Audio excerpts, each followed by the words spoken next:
ബീഹാറിൽ നിയമസഭാ തെരഞ്ഞെടുപ്പിന്റെ സീറ്റ് നിർണയ ചർച്ചകൾക്ക് ഇന്ന് തുടക്കമാവും. ഡൽഹിയിലെത്തുന്ന തേജസ്വി യാദവ് മല്ലികാർജ്ജുൻ ഖർഗെയുമായി ചർച്ച നടത്തും.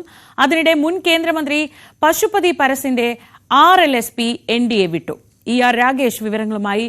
രാഗേഷ്, ബീഹാറിലെ പ്രത്യേകിച്ച് വഖഫ് നിയമ ഭേദഗതി വന്നതിന്റെ കൂടി ഒരു സ്വാധീനങ്ങളൊക്കെ എന്തായാലും ഉണ്ടാവുമെന്ന് ഉറപ്പാണ് ഒരു നിയമസഭാ തെരഞ്ഞെടുപ്പിലേക്ക് വരുമ്പോൾ.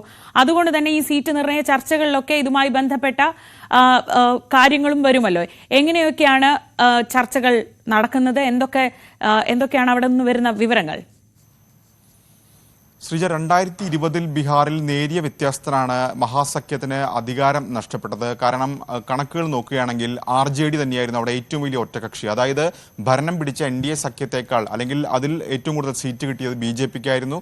അതിനേക്കാൾ കൂടുതൽ സീറ്റുകൾ, BJPക്ക് 74 സീറ്റായിരുന്നെങ്കിൽ RJDക്ക് 75 സീറ്റ് ഉണ്ടായിരുന്നു. പക്ഷേ പ്രധാനപ്പെട്ട സഖ്യകക്ഷിയായ കോൺഗ്രസിന്റെ സ്ട്രൈക്ക് റേറ്റ് അന്ന് വളരെ കുറവായിരുന്നു. കോൺഗ്രസ് അന്ന് മത്സരിച്ച സീറ്റുകൾ ഏതാണ്ട് 27% മാത്രമാണ് വിജയിച്ചത്. 19 സീറ്റുകൾ മറ്റും നേരിയ സീറ്റുകളിൽ മാത്രമാണ് അവർക്ക് വിജയിക്കാൻ സാധിച്ചത്. അന്ന് ആ തിരിച്ചടിക്ക് പ്രധാനപ്പെട്ട കാരണം കോൺഗ്രസിന്റെ മോശം പ്രകടനമായിരുന്നു. അന്ന് ആ സഖ്യത്തിലുണ്ടായിരുന്ന ഇടതു പാർട്ടികളൊക്കെ തന്നെ താരതമ്യേന മെച്ചപ്പെട്ട പ്രകടനം കാഴ്ചവെച്ചപ്പോൾ കോൺഗ്രസ് ആണെന്ന് മോശം പ്രകടനം കാഴ്ചവെച്ചത്. ഇപ്പോൾ ഏതായാലും നേരത്തെ കൂട്ടി ചർച്ചകളിലേക്ക് കടക്കുകയാണ് ഈ സഖ്യം. തേജസ്വി യാദവ് ഡൽഹിയിലുണ്ട്. തേജസ്വി യാദവ് ഇന്ന് മല്ലികാർജ്ജുൻ ഖർഗെയുമായി കൂടിക്കാഴ്ച നടത്തും. ഈ സീറ്റുകൾ സംബന്ധിച്ച കാര്യത്തിൽ ഒരു ചർച്ച ഉണ്ടാകുമെന്ന് തന്നെയാണ് പ്രതീക്ഷിക്കുന്നത്. അക്കാര്യം സ്ഥിരീകരിക്കുകയും ചെയ്യുന്നുണ്ട് RJD നേതാക്കൾ. ഏതായാലും RJD ഇത്തവണ കൂടുതൽ സീറ്റുകളിൽ മത്സരിക്കാൻ തന്നെയാണ് തീരുമാനം. പ്രത്യേകിച്ച് ഈ സഖ്യകക്ഷികളിലൊക്കെ തന്നെ കൂടുതൽ സീറ്റുകൾ നൽകുമ്പോൾ അതിൽ പരാജയപ്പെടാനുള്ള സാധ്യത കണക്കിലെടുത്ത് കൂടുതൽ സീറ്റുകളിൽ പാർട്ടി മത്സരിക്കുക എന്ന നിലപാട് RJDക്കുണ്ട്. ഏതായാലും ഇന്നത്തെ ചർച്ചകൾ ഇക്കാര്യങ്ങളൊക്കെ തന്നെ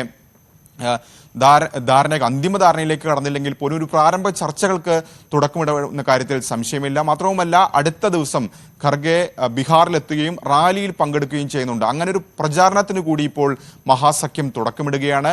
അതിനിടയിലാണ് NDAയിലെ സഖ്യകക്ഷി ആയ പ്രധാനപ്പെട്ട സഖ്യകക്ഷി എന്ന് തന്നെ പറയാം. കാരണം കഴിഞ്ഞ കാലങ്ങളിലൊക്കെ തന്നെ, അല്ലെങ്കിൽ രണ്ടാം മോദി സർക്കാരിന്റെ കാലത്ത് രാംവിലാസ് പാസ്വാൻ അന്തരിച്ച ശേഷം ആ ക്യാബിനറ്റിൽ അദ്ദേഹത്തിന് പകരക്കാരനായി എല്ലാവരും പ്രതീക്ഷിച്ചിരുന്നത് മകനെ ഉൾപ്പെടുത്തുമെന്നാണ്. പക്ഷേ ചിരാഗ് പാസ്വാനെ അല്ല ഉൾപ്പെടുത്തിയത്. പകരം സഹോദരനായ പശുപതി പരസിനെയാണ് ഉൾപ്പെടുത്തത്. പക്ഷേ പശുപതി പരസ് ഇപ്പോൾ NDA വിട്ടിരിക്കുന്നു എന്ന പ്രഖ്യാപനം നടത്തിയിരിക്കുകയാണ്. കാരണം കഴിഞ്ഞ കുറേ നാളുകളായി വലിയ അവഗണന BJPയുടെ ഭാഗത്തുനിന്ന് തുടരുന്നു. അതുകൊണ്ടാണ് താൻ ഇപ്പോൾ സഖ്യം വിടുന്നതെന്നാണ് പ്രഖ്യാപിച്ചത്. കാരണം ലോക്സഭാ തെരഞ്ഞെടുപ്പ് ആകുമ്പോഴേക്കും ബീഹാറിൽ, അല്ലെങ്കിൽ പശുപതി പരസിനോടുള്ള സമീപനത്തിൽ BJP മാറ്റം വരുത്തുകയും പകരം രാംവിലാസ് പാസ്വാന്റെ മകൻ ചിരാഗ് പാസ്വാന് തന്നെ കൂടുതൽ സീറ്റുകൾ നൽകുന്ന സാഹചര്യം ഉണ്ടാവുകയും ചെയ്തു. പശുപതി പരസിനാകട്ടെ സീറ്റ് നൽകുകയും ചെയ്തിരുന്നില്ല. അതിനുശേഷം ഇങ്ങോട്ട് BJPയുമായി അകന്നു നിൽക്കുകയായിരുന്നു അദ്ദേഹം. ഏതായാലും ഇപ്പോൾ നിയമസഭാ തെരഞ്ഞെടുപ്പ് കൂടി മുന്നിൽ കണ്ടുകൊണ്ടാണ് പശുപതി പരസ് ഇപ്പോൾ NDA വിടുമെന്ന് പ്രഖ്യാപിച്ചിരിക്കുന്നതും എല്ലാ സീറ്റിലും മത്സരിക്കും, സ്ഥാനാർത്ഥിയെ നിർത്തുമെന്ന് പ്രഖ്യാപിക്കുകയും ചെയ്തിരിക്കുന്നത്.